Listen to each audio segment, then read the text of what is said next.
moment of pure joy that you've experienced with an infant or a toddler in your care? Christine, you are on it. Thank you for hitting that record button right at 1 o'clock. I love it. It's 1 o'clock. I know. I might have set an alarm.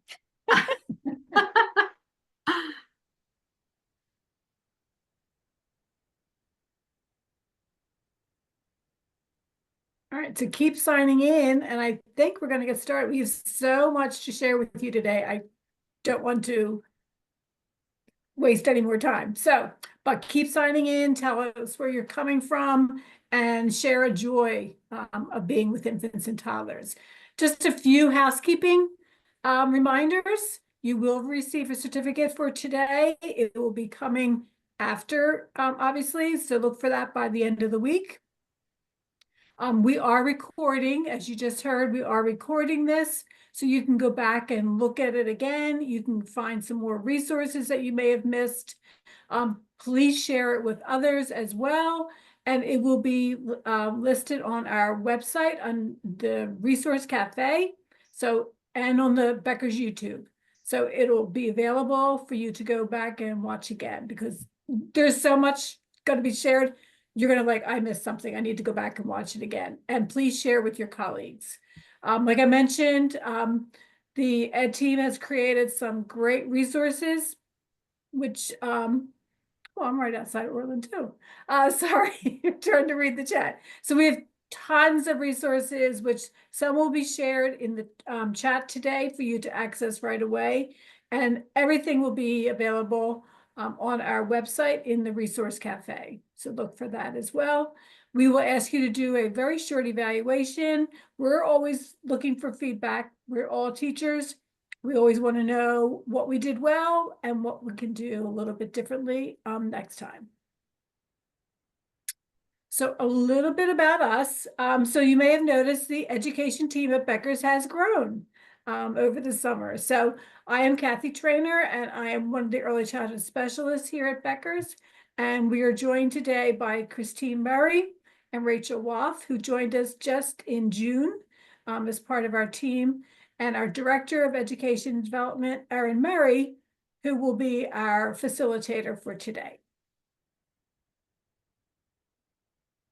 Thanks, Kathy. Don't make me introduce myself. I know, I was taking a pause.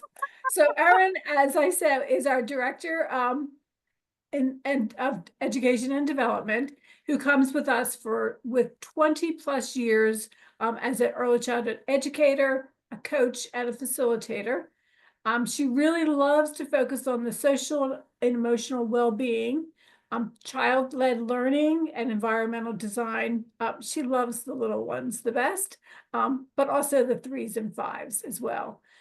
She's a mom to 3 monsters. They're not really monsters, but 3 great teenagers, young adults at this point. And she's a play person, all things play, and all things nature and outdoors as well. So Erin, take it away. Thanks, Kathy. That was awesome. I am actually really, really excited about this particular session because, as Kathy mentioned, infants and toddlers are my jam. It's actually where I started out my teaching career in early childhood. My very first teaching job was teaching music to high schoolers, but my first early childhood teaching job was in a 2-year-old classroom, and then I did infants and toddlers. And it's really just a great joy to be able to talk about how we're preparing our minds, how we're preparing our classrooms, and then some tools to use to get ready to welcome children into our classrooms. So I did want to center us, and we're going to have a lot of time to look at these beautiful, joyful faces here because they're very special people to me. But if you could put in the chat, are you on a break from school right now, or are you just year round? And so maybe we're talking about back to school, but you're like, I never left school. It's been year round. I have a group of infants or toddlers nonstop. So none of this is changing. Yeah, got a lot of year round. And then, yeah, training week. Yes. So that was my next question was, well, maybe you might be year round infant toddler care, but do you still have some kind of an impact or a break because you're waiting for children to move up into the older grades, right? Like pre-K has to wait to go to kindergarten, all of the school agers have to go back to school. So if you're waiting for that transition to happen, maybe you're going to be getting some children, or maybe it'll be like a partial transition that's coming up or just happened, mixed ages. This is really helpful to see like who's in the Zoom room with us and how you're currently thinking about back to school. So it looks like a big variety, but Christine and Rachel, like chime in if there's somebody like that I should call out that's a little bit different, but it looks like we have a mix. A lot of people in infant toddlers are year round, but maybe there's summer camp happening in the school. So we're still getting ready for the new school year in some sense. And some people have a summer break. Emily, awesome. Okay, cool. So that helps center us in like, who's in the room and where's your head, right? Are we continuing on? Is there some kind of a preparation that's happening? Or are we just looking for ideas to refresh our rooms? You work in the Camp Moira, that's awesome.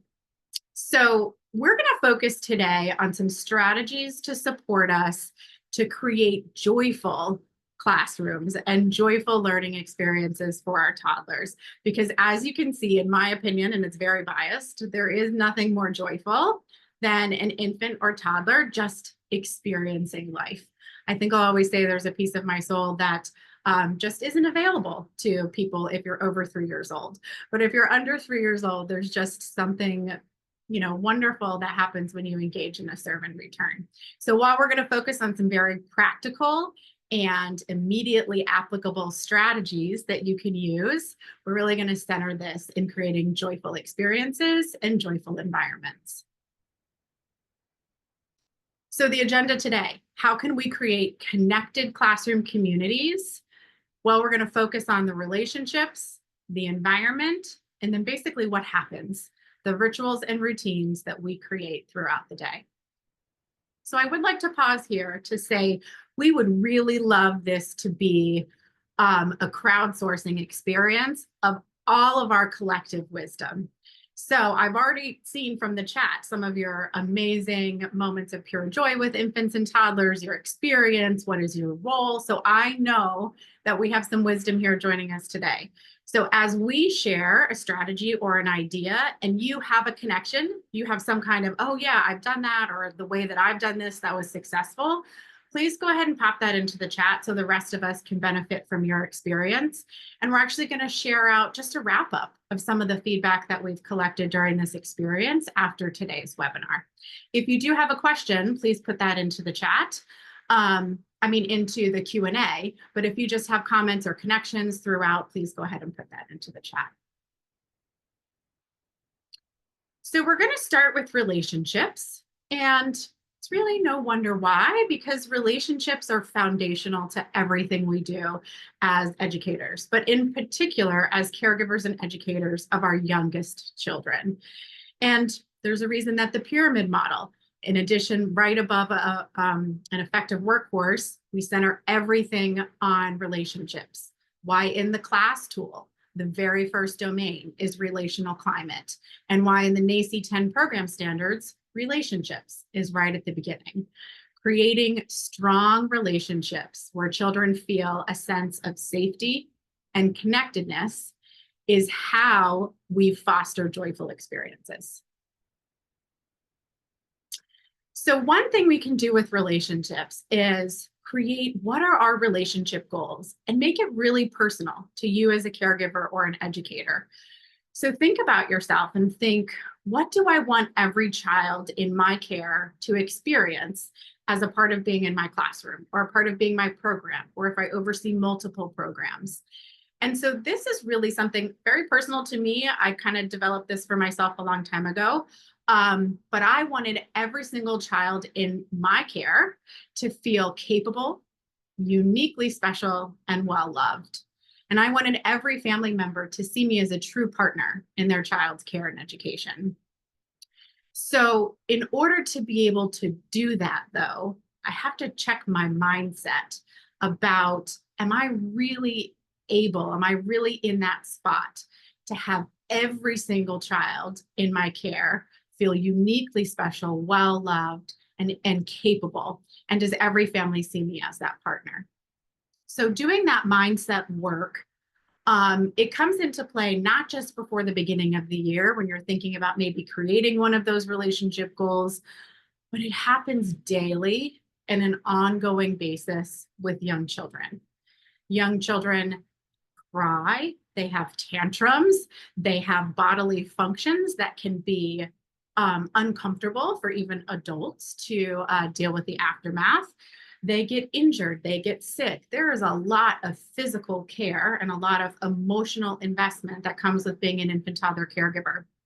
And so centering my mind on my relationship goals, it helps to breathe and really think about, like, bring everything back to those goals, right? So we're going to practice today one breathing exercise that I hope you might be able to pull out and use in the classroom when you might be in a moment of frustration or even just a moment before you start your day. It's called 4-4-8 breathing, and it's a variation of box breathing. Box breathing is in for 4, hold it, out for 4, hold it for 4, in for 4. Well, we're going to try an in for 4, hold it for 4, and then we're going to do out for 8.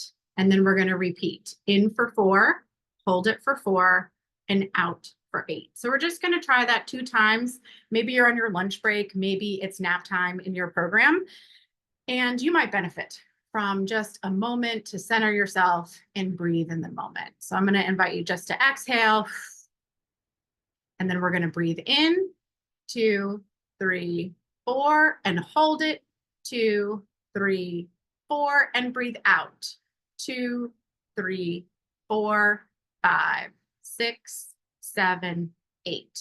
Breathe in, 2, 3, 4, and hold it, 2, 3, 4, and breathe out, 2, 3, 4, 5, 6, 7, 8. And whether it's this kind of 4-4-8 breathing or box breathing or balloon breathing, I was just sharing with my team, that's my ultimate favorite. It's a bonus. Breathe in, breathe out, right? Yes, you know it, Rachel. Our breath is our most accessible resource and our most powerful resource to bring us back into the moment so that we can focus on those relationships. So strong relationships can't happen without mindfulness. And the way to access our mindfulness is through our breath. So if we're going to get specific to some strategies that we can do, they might be to be curious, to learn about each child and their family. And we can do that in a couple of tangible ways. Use an infant care plan, a getting to know you questionnaire, or some type of feedback request, right? I want to know all the things about your child or your toddler. Share them with me. If you have a particular tool that you love or you call it something different, I think I saw Maryland Licenser had joined us. I think it's an infant summary in Maryland, but just if there's a tool or a resource or a way that you love to collect information as you're welcoming infants or toddlers to your program, please share it with us. But that's one way, is to be genuinely curious and to communicate with families to get that feedback. Love it, Christine. Awesome. Share information often and in many ways is a key way to develop relationships, as families actually crave that information. But one method and one mode is not usually enough. So it's almost impossible to over communicate in early childhood programs. So often and in many ways. And with relationships with children, seek moments of connection, and seek those moments of connection after you've centered yourself and you're in your right mindset for relationship building. So these components of connection come from Conscious Discipline, Dr. Becky Bailey, and she states that 4 elements of connection are to get physically close, make eye contact if that's comfortable for the child, to be present in the moment, to be playful, and to provide caring touch.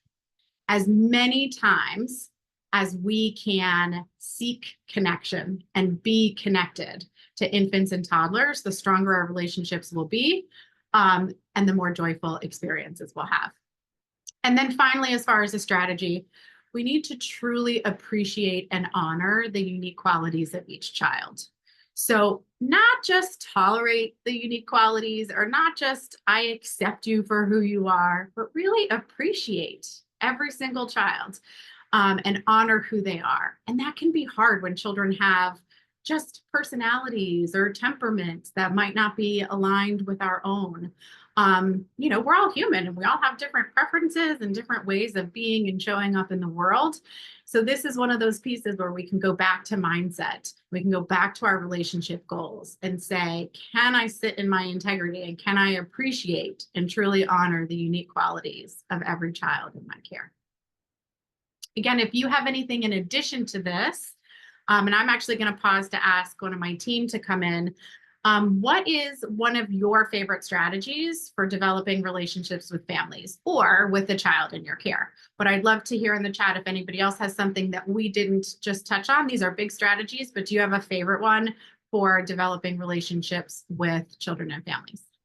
I have one I'd love to share, Erin. Yeah, I thanks, Rachel. know lots of folks from Head Start are in this, so they could probably agree with this, but home visiting and even getting to see the kids after completing a home visit, it's this relationship piece just changes. They've been able to connect home and school, and they're like, hey, you met my dog, remember Rex, and they're just kind of, they really, and that's, for me, it's been more of an experience with preschoolers, but even with infants and toddlers, getting to see where they live, where they come from, getting to build that relationship with their family members really promotes that understanding for all, especially those kiddos that we're having the most difficult time with. Yeah, I love a home visit. And it's such an honor to be invited into someone's home, is so much an extension of offering that partnership. The I love you rituals, Sharon, those are amazing. You're jumping ahead to rituals at the end of our session today, but I absolutely love it. Turning care routines into meaningful moments. Awesome. Well, if anybody else has anything to share, please don't feel like it needs to time with whatever we're talking about, but go ahead and put it in the chat for all of us to benefit from. So the next key area after we focused on relationships is our environment. And I like to think of our environments as always talking to us or always singing to us. Kind of think of it like, the saying of, does a tree make a sound if it falls in the forest, but no one is there? Maybe I said it wrong, but whatever. Does it make a sound if no one's there to hear it? Well, any environment, if there's a person in the environment to be in it, it's talking to you. It's singing to you. It is saying something just by how the environment is designed, what's in it, what's the lighting, and what's happening. And so this is an example of a toddler room with our Becker's Beginning Furniture collection, but I thought it was a great example to illustrate this idea of we have different parts in a room, which might be different parts in a choir, right? We have soprano and alto and tenor or bass or first soprano, second soprano. And we can all be singing in unison sometimes. And we are all singing that harmony because the classroom as a whole is communicating one thing, right? But then we can go into different parts. And so we're all still one classroom, one group, but then this part is singing this harmony and this part is singing that harmony. And that's usually what's happening in our classroom environments. We have some kind of construction and discovery happening over in Block Center. We have some kind of really deeply engrossed sensory exploration happening at our sensory table or our science area. We might have a cozied up, comfortable experience happening in library. But each one of those different spaces within our classroom environment, it's saying something, right? So the question is, what do we want it to say? What do we want that song to sound like? Or what do we want that statement to say? Because ultimately, we're in control. We're those choir conductors. Everything that our classrooms say is up to us. Now, here's the caveat. You are not in control, most of you, in terms of what is the flooring, what is the walls. Your structure is your structure. And often your furniture is your furniture. You didn't have a choice in what furniture you bought. But what do you have control and choice over? Do you have control and choice over where it's placed? Do you have control and choice over what accessories you bring in, what materials you bring in, how you design the flow? So there's lots of things that you do have control over, but I definitely want to acknowledge, I know that not everyone can control all the aspects of the song that you hear, but we can do the best that we can with what's available to us.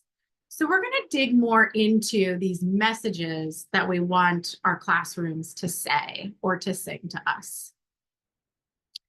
The first of those 4 core messages is we want to communicate that our classrooms are a safe place that you can trust. So how do we communicate safety through furniture? Well, there's a lot of different ways. First of all, we can focus on it's the right size furniture, it's high quality furniture, and it's safe for you, right? So I'm not going to bring in preschool sized furniture into an infant or toddler classroom.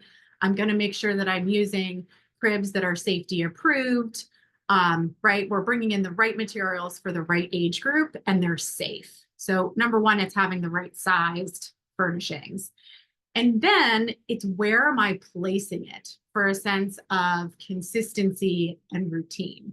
So if my classroom is going to communicate safety, and this is a place you can trust, then if I'm the toddler, I need to know that when I go into that space, or an infant, I'm going to experience similar setups. I'm going to be able to navigate it in a similar way every day with predictable routines, which is going to come later, but with a predictable pattern of how to move throughout the classroom.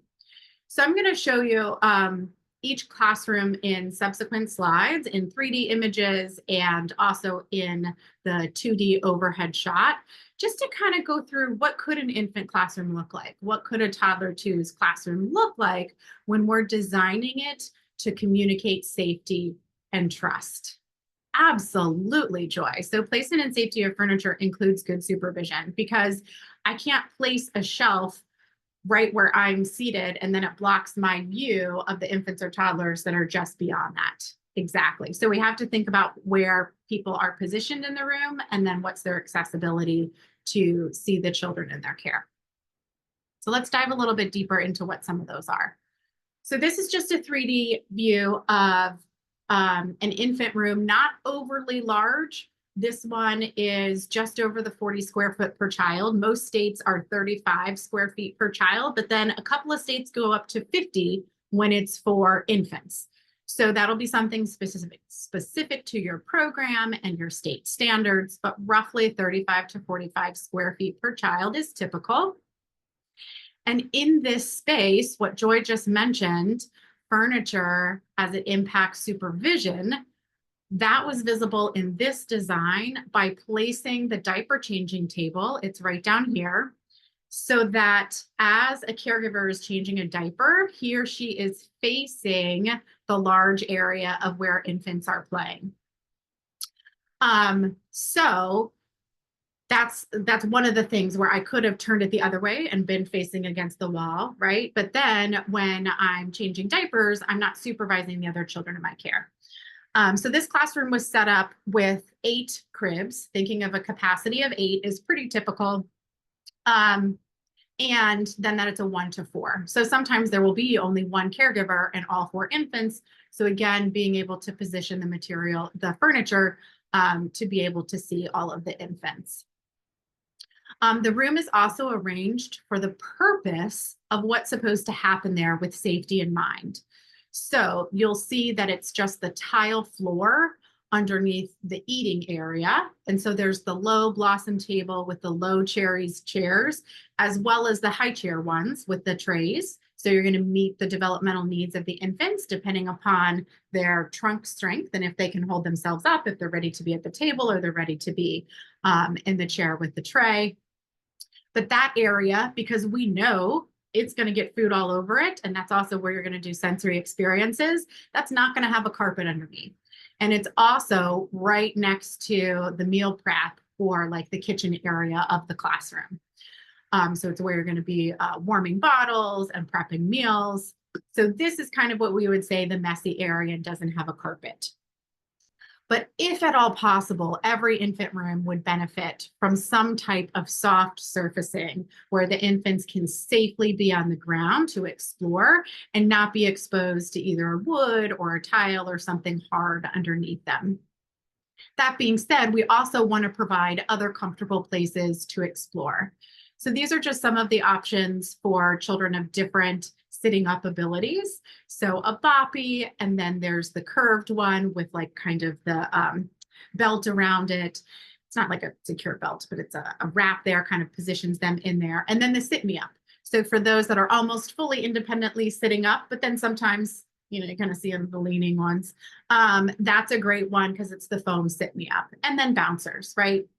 But providing a safe and predictable environment also means having infants in the least restrictive environment, or LRE. So really limiting the use of bouncers, jumpy exercisers, and swings. We totally understand their value, right? And that many infants are soothed by movement. And there are times when those are absolute lifesavers, but the goal is to minimize the time that an infant spends in those types of devices. So then the other areas of the room are really to encourage the different developmental areas. So all of this together, you can kind of see this is the entrance door. This is where families are going to put their belongings. But by setting up the classroom in a safe and predictable manner, the parents know what to expect. And then the infants, as they go from non-mobile to mobile crawling to mobile walking, have a sense of predictability and safety within their room. In this view, I just wanted to highlight then a note about cribs. Cribs can be a tricky thing when it comes to spacing and whatever your local regulations are. But generally speaking, cribs only need to have the either 12 inches, 24 inches, or sometimes it's 3 feet in a certain accreditation, but that's when they're in use, right? So unless you have all 8 infants who happen to be napping at the same time, then yes, we're going to have to move those cribs around the classroom so that you can get that appropriate spacing. But otherwise, you could easily move the cribs, and you need to keep the same crib to the same child, keeping safety in mind, but you could move them around, right? So that if these guys over here, you wanted to create more of an active play space, you could, you know, zhuzh this guy in here and scoot them down because no one's in them at that moment. So those are just some notes: the diaper changing area, the food, meal prep area, and then the play and exploration for infants. So for toddlers, this is like probably the trickiest classroom environment. Actually, it's not the trickiest. I saw some of you do the full 0 to 3 all in one classroom. That is the trickiest environment, because then you're talking about the really itty bitty non-mobiles, like those that we just really need to protect and cherish. And then you're talking about 35-month-olds, right, who haven't yet moved to the preschool program. But a lot of programs will separate into like that first year, or maybe birth to 18 months, and then they'll do 18 to 36 months. So this classroom right here, yeah, none of those devices. Good for you, Karen. That's awesome. What a commitment. This classroom was designed to flex so that you could have 12-month-old all the way till 35, 36-month-old. And the materials that are in here are going to flex with the variety of children. And so when I say flex, I mean sometimes groups have a lower group size and it's just focused on like 12 to 24 months. And that's it. And we're in this classroom and we keep it at that. Other programs say, well, we want to do it mixed, the young toddlers and the twos. So however your program does it, we keep safety in mind by choosing the furniture that can basically grow with that age group. So some of the things that we see in here are our low sensory table with a safety mat underneath. We have our toddler-sized Becker's beginning furniture collection, which has this great ledge around the edge for your early walkers, but also for keeping items that you might put on top from falling off. So you'll see that same style and collection here, as well as over here for music and movement, and here in the block center and discovery. The use of mirrors and light. So a wonderful piece for science exploration that has a mirrored backdrop right at the toddler's height, as well as a toddler light table. And then this amazing piece is actually a double-sided shelf with a plexiglass like covered top, so that you can put family photos or learning photos or any visuals that you really want the toddlers to be able to reference. It's right under that protected plexiglass, so they can revisit that all the time. And it's double-sided here, so you can feed like math over to this area and then science over to this area. And then this piece is actually a new product for us, redesigned from this piece. So it has that great lip on top, but it's our toddler puzzle shelf. So that the bottom pieces of that are these removable shelves for those chunky puzzles that if you've ever tried to stack chunky puzzles on top of each other in a toddler room, talk about a safety hazard. They can crush some little fingers, but they also just topple over a lot. So keeping safety in mind by choosing materials that grow with the children. And then also designing the space for the type of play. So if we think about what is this song that I want my environment to sing, right? Well, I want there to be active play right here, and I want it to be safe and like a boundaried area. So there's a mat underneath, and then there's the soft play, but then this is music and movement. And actually I'm gonna pop over to here because I have the labels. So you're going to have instruments there, and that's where we're actually inviting the toddlers to have a toddler dance party, is right in this area right here. And hey, it might spill over into Block Center. That's not a problem. We have a big open space to encourage building structures of different sizes using different materials with multiple children. And then a library is a cozy area to come with a book, and it's far enough away from dramatic play and blocks area that those children who choose to come over here aren't going to be disrupted by the dance party that's happening on the other side of the classroom. Also having a cozy corner for young children to visit when they might have big feelings that they're trying to work through is a really critical piece to introduce in a toddler space. So including a cozy corner, and generally it might be in the library, like it might be library/cozy corner, but if you can have it just adjacent to the library where it's really focused just for the purpose of providing that space for emotional and sensory regulation, that's awesome. Valentina, I am so inspired by all you guys who are limiting the restrictive devices. That's great. So I do want to note here, though, that the adults seating is a big part of safety too. So we need to make sure in our infant toddler classrooms, we're providing seating for adults. So we have these little adjustable back floor seats. So if you're playing with the toddlers on the floor, you have a place to rest your back, really critical as you get midlife and beyond with bad backs. But also then that you have a teacher-sized chair when you're sitting at the table to support children through meal times and other things. Can I share a great question from the chat? Yeah, please. Is sharing that she has a small playroom about 11 by 12 and uses her kitchen and living room, and tends to rearrange the playroom often in response to the changing needs of her group. But she's also heard it's not good to rearrange too much. Do you have insight? Yeah, that's like the question, right? Is we understand that young children respond to novelty, to newness. That's a way to capture their attention either into a material or into an experience, but they crave predictability. They crave this sense of, I know where things go and I know what to expect, right? So if there's a way to have similar types of play in similar areas, maybe not the exact either piece of furniture or the exact materials there. But what I mean by that is if there's a certain corner that's either active play or music play, right? And so they know, like, when I go to that corner or that like space of the room, this is how I'm allowed to move my body here.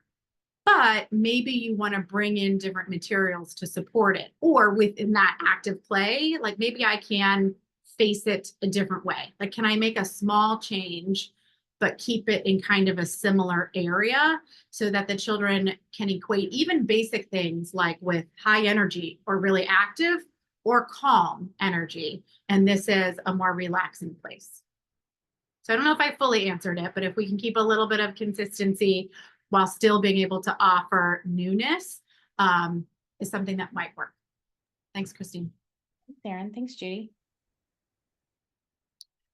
So then the next message after you are safe, and this is a place that you can trust, we want to communicate to young children that you are capable. You can do a lot of things on your own in this space. And the way that we can communicate that to children beyond the size of the furniture are the materials that we put in the space for them to use, and then how we support them in the use of those materials. So you'll see here a group of toddlers who are pouring their milk at mealtime, scooping out their green beans at mealtime. The teacher is supporting them with the basket of blocks, and they're helping to put them in at cleanup time a couple different times, right? And then at the easel, it's the right size height of the easel, and then the brush fits in that toddler's hand. And then finally, at the end, she's actually putting away the material into a labeled basket, right? So it's the materials that I choose to offer, where I choose to offer them, right? So I choose to offer materials aligned with the type of play I want to invite, so that in my art center, I have the right sized art materials and just the right amount of art materials for my toddlers. But then they're labeled, and they're only in the quantities that are appropriate for this age group. So if you notice, like over here, this basket, and over here, this bin, they are not overflowing with those large chunky blocks. And this is especially critical at back to school time, is we don't want to put all of a certain material in the basket to start the year, especially when toddlers are known for dumping. That's how they learn, right? And so we don't want to put all of the things in there when we know it's literally just going to be dumped 8 million times every single day. So we can start for enough for them to learn how to use that material. And then as the months progress, we can add more and we can add variety. But at the beginning of the year, providing, like, look up here, there's only like 3 or 4 of those really awesome sensory tubes. That's great. We don't need to put a lot on every single shelf. We just need to put just enough materials so that they can access it independently. They know how to play with it, and then they can put it back independently. So I wanted to pause here and just say, do you have any strategies or advice or questions about how to support the independent access, use, and then upkeep, meaning putting it away, cleanup time, of toddlers and their materials? And Rachel or Christine, if you had a great idea from your background and wanted to chime in, you can share it. Otherwise, we'll wait and see if anybody else has. Pause just a moment, see if anybody has some tips for us. You know, I've talked to lots of infant and toddler teachers when they're starting to try and introduce those art materials, and they don't know where to begin. You know, it's so much. So I think that slow introduction and really being able to demonstrate the use and the putting away of those materials is key. You know, so often we want to get right to the point where they're at the easel and they're painting. We're so excited to have them join our, you know, our care and be able to see those joyous, wondrous moments. But we do need to kind of slow down, especially when they're first beginning with us, and do that slow introduction of materials so that they have a better understanding of what those materials are and how they can use them. Yeah. And it sounds like Gina has created a ritual, which we're going to get into, which is the ritual of singing a cleanup song, in order to make it a fun and collective experience for everyone. Love that. Modeling is so critical. Yeah, say more, Karen, if you feel like it. But even just saying, I'm going to place the horse on the shelf with the other animals on the shelf, saying it out loud. We often say, like, my mouth tells my hand what to do. And so as educators, we know narrating the day is so helpful for children. But then they can start to model us as well. So I'm going to take the horse and put it on the shelf with the other animals, and we model what we're doing as we go. Yes, Jennifer. Yep. And singing a cleanup song. Those are awesome. Yeah, keep them coming. So the next thing we want to communicate in our rooms is that you belong here. You, uniquely you, individually you, and then all of us together, you all belong here. This is our community classroom. And so this peanut, I mean, like, you can tell she found her family on her family board and was just delighted to have a little serve and return with me as I was saying, where's mom? And she found mom. And then she came back and she was just so happy, right? That she had this connection of her family was present and visible in her classroom. So a family board is a wonderful way to communicate you belong here. It could also be a family photo book that you have either in your meeting space, in your library, or in your cozy corner, where again, children can go to that photo book. It can be a soft photo album that can be laundered. It could be a regular photo album, things on the wall, but having children's families represented in the classroom is so supportive to them. And in addition to having their families represented in the room, having the children and their different experiences represented visually communicates a sense of belonging. So what do I mean? As an infant is exploring with fine motor, or they've got one of those sensory balls and they've got their hands on it, maybe it's tummy time, and you can just see like on their face, they are into this sensory ball. If we take a photo of that infant exploring the material and then post that photo in the area, the physical area of the classroom where those balls live, it's amazing to see this like reciprocal reinforcing experience of, oh, that's me, I was playing. And then the teacher points, oh, remember when you rolled the ball, you were rolling the pink spiky ball. Remember when we did that? Or in mealtime, there are pictures of the infants and toddlers experiencing their meals together. And so then there are photos in that area of what they were doing. So communicating a sense of belonging is all about who lives and learns here, and then having those spaces available. So then again, this sweetie here, her family's on the board, but like you can just see the delight when an infant or toddler finds their family, their people, and they're really communicating that sense of belonging. Karen shared in the chat that she has pictures of the children using the materials as part of the labeling. So oh, that is like meta. I love that. So there's labels that tell them where to go, but then it's them using that material, and then that's the label. That's awesome. Also, a little bit work smarter, not harder, right? I don't need to create 2 different photos. I can use the same photo to help them put it away too. That's great. So then our next message is you can be yourself here. And whatever that means, whatever the unique qualities about yourself, maybe you have different physical abilities, maybe you have different sensory input needs, your own unique temperament, you can be yourself here. And that means that we are adapting the environment and we are supporting infants and toddlers in using it a way that makes sense for them, right? So this guy, he has those the tubes that make that awesome sound. Awesome if you like that sound, horrible if you hate that creaky sound, right? But those who need that auditory input and who need that extra movement, that's available to them. Pacifiers, other things to mouth or teeth, are also so critical at this stage. And they can sometimes be a contentious topic, like it's not safe to let toddlers walk around with the pacifier in their mouth, but when could I safely offer you the use of your pacifier, because I know that's really such a calming tool for you. So this teacher, when they woke up from nap, for some of those toddlers, it was really hard to let go of the pacifier. They were not ready. Like, okay, you made me wake up, but I'm not ready to let go of the pacifier.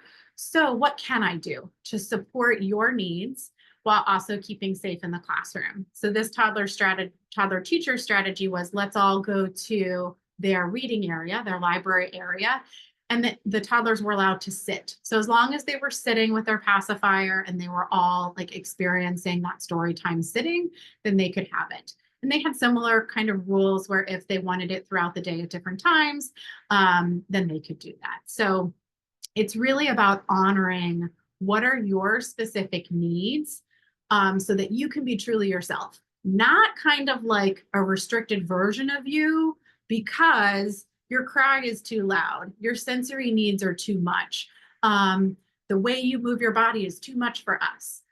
It's not so much, we do need to help our children learn how to be in community with others, right? And we'll get to that with routines and rituals, but it's also about honoring them. So we really need our rooms and our environments to communicate, you can be yourself here. So just to wrap up, some try this strategies for your environment. Focus on what type of furniture is at the right size and the right purpose for the type of play you're trying to encourage, and then the arrangement of that furniture in your room. Choosing the materials that you actually are selecting to put in the baskets, on the shelves, in the bins is critically important. How it's stored, and then how it's displayed. And I had kind of mentioned this, who lives and learns here? We should be able to go into an infant or toddler classroom and just by observing what's on the walls, right? Without anybody in the classroom at all. We come in on a Saturday or nobody's there. I should be able to know who lives and learns in this space just by what's around me. Do we have family photos? Do we have photos of children engaged in the play and of either that broader school community or the community of those children? And then finally, are there adaptive spaces or supports to meet the different needs of the children in your care?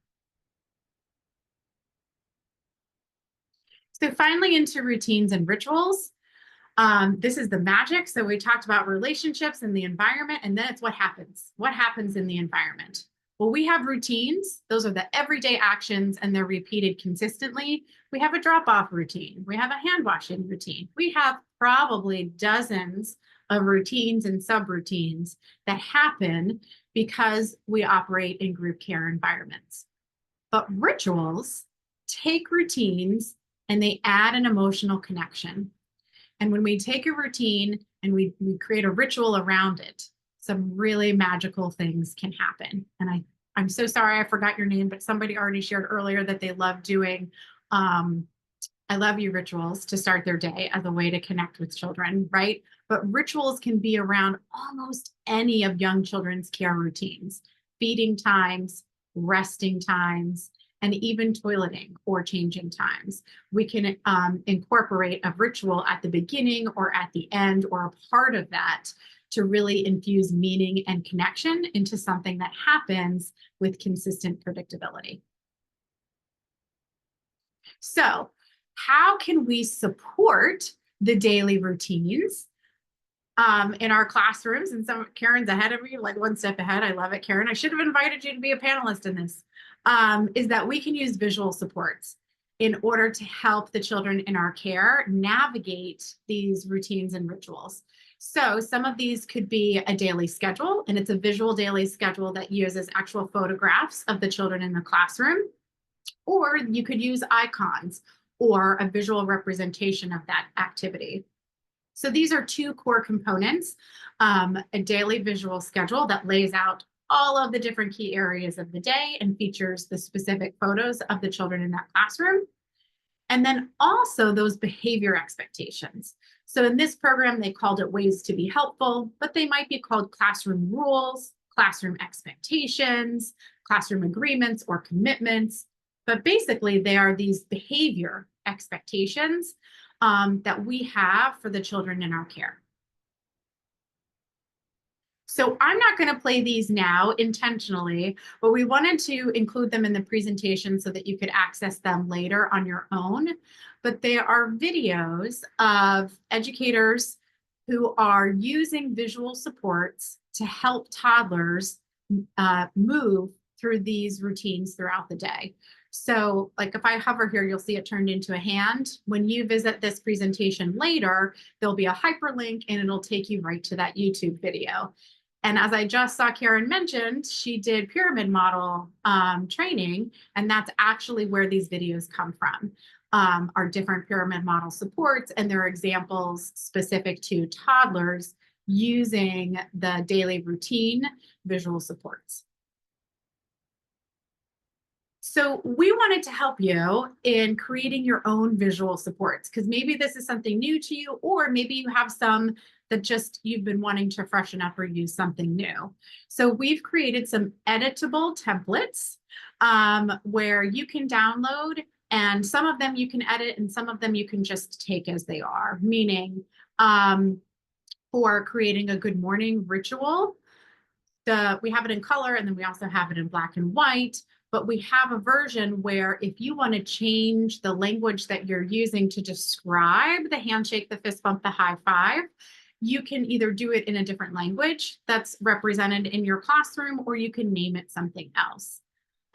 So we created several visual tools for you to access, where you can either drag and drop your own photo into it and or edit the words used to describe that thing so that it really is personalized to your specific program or your specific classroom.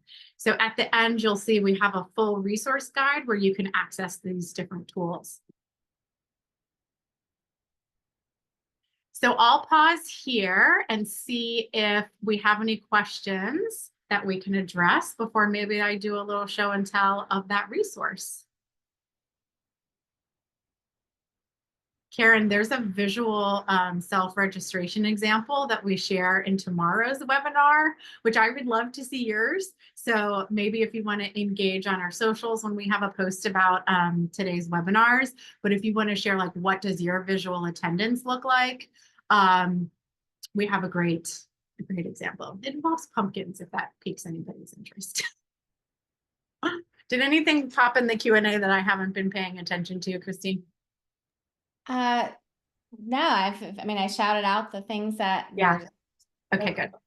chat about, and then we replied if otherwise. Cool. So are we cool if maybe I pop in and open that up? Do we want to try? Let's do it. Okay. Well, before I do, let me make this statement. So we provided two resources. The one was just a reflection guide that you could either use as you were going through this webinar, maybe you watch the recording, but just a place to capture your own thoughts, right? So what do I need to focus on in order to establish strong relationships, in order to have my environment say what I want it to say, or sing the specific song that you wanted to sing? What routines do I have in my classroom already? Which ones would I like to create some more consistency around? And what rituals do I want to establish in order to make strengthen connection? And then the visual supports piece, because the visual supports piece spills over not just into rituals and routines, but also into the environment, right? Having our materials labeled with images is so supportive and helpful. So that was the resource right here. Just a reflection guide, a way to kind of collect your thoughts and prepare as you're getting ready for back to school for your own classrooms. And then this resource here. Awesome, look at that, it worked. Did it share? Did it change my screen, guys, or no? It didn't? Okay, it's probably because I shared the other one. Yep. Webinar. What's that? It goes to your presentation, but could I share just a little bit about the Canva? Please, yeah. Where the direct PDFs, you can download those as its own document, but the editable templates go to a Canva link. So even if you've not used Canva before, it just prompts a sign in from your regular email address. You don't have to have a Canva account, and you can edit not truly as much or as little as you'd like. Some of them have parameters and it's just the language or the phrasing that you can change. But for the visual schedule, for example, you can drop in photos of your own students doing the activities. And then there's space for you, like Erin was saying, to adjust the language so that it really reflects the phrases that you use in your community. So we're going to make a video that's going to show how to do that if that's not something that you're familiar with, but it's pretty user-friendly. Awesome. And it was created by Christine, so I just have to give all kinds of props that when we're taking something as big, at least it feels big to me, as getting ready for the school year, because there's so much that's involved in welcoming a new batch or just ongoing groups of children, and being able to say, hey, great, let's focus on these big buckets, right? How can we develop our relationships? How can we focus on our environment? And then what rituals and routines can we create? And then the visuals to support those, right? If we could bucket our thoughts and our efforts into those areas, we really wanted to just give you the tools. All right, if I'm going to tackle this, help me do it. So that was really the purpose of creating that resource for you. So yeah, my wrap up was just that.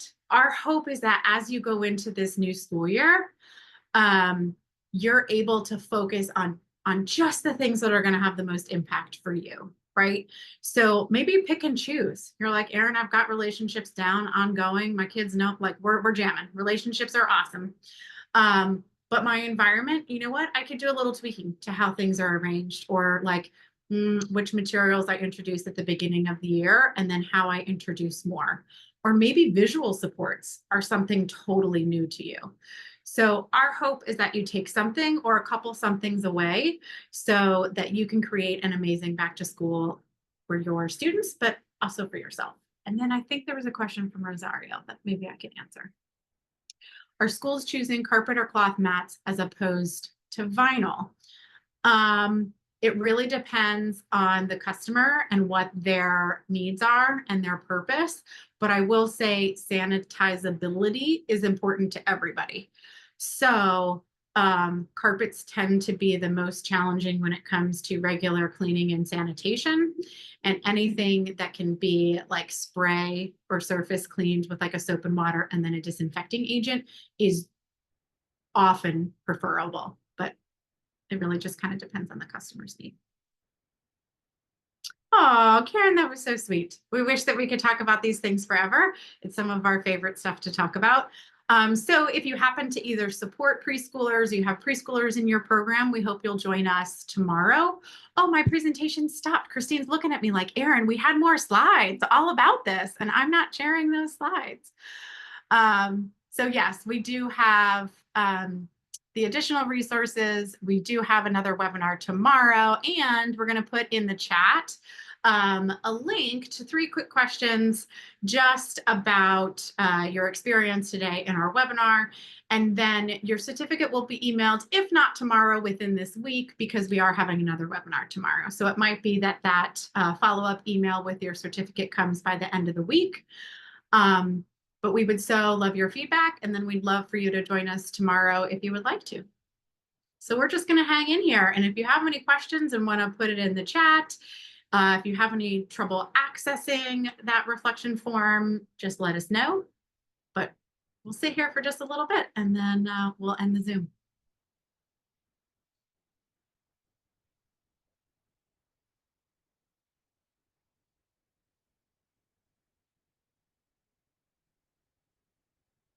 Thanks, Lizette. Thanks, Emily.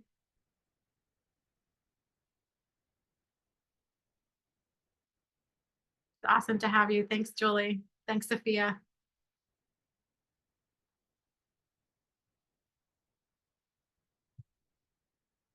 Ah, my mama joined. Thanks, Kim. It is different tomorrow. Yes. So we're focusing on preschool and pre-K. And although we're focusing on the same areas, the relationship, the environments, the routines, rituals, and visual supports, it's really tailored to that 3 to 5 age group. So definitely different content tomorrow. Yeah, and we had Thanks, someone. Jennifer. Oh, sorry. Maria. In the chat earlier, the question someone working with the multi-age group asked, and I said, yes, please come tomorrow. Between these 2, you will be well prepared. Thanks, Louise. Yeah. Yeah. Thanks so much. Jennifer, your hand is raised. Did you have a question that you wanted to either put in the Q&A or the chat?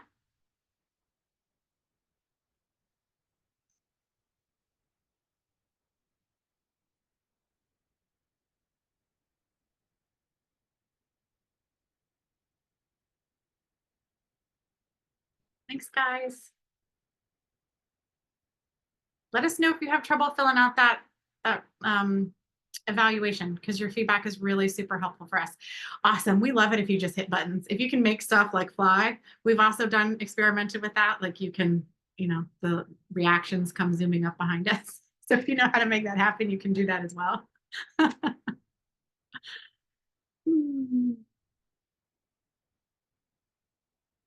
All right, team, I think 1 more minute and then we're going to hit end on the meeting. Yes, Jacqueline. Yep, you're all good. So if you did the evaluation, you are good to go. Have a wonderful afternoon. Oh, thanks, Brittany. Yay for visuals. Thanks, Dana. Awesome. And if you're going right back to youngins, our heart to you, because you're furthering your day with education jammed in the middle of also serving young children. We appreciate you. Thanks, Kathy.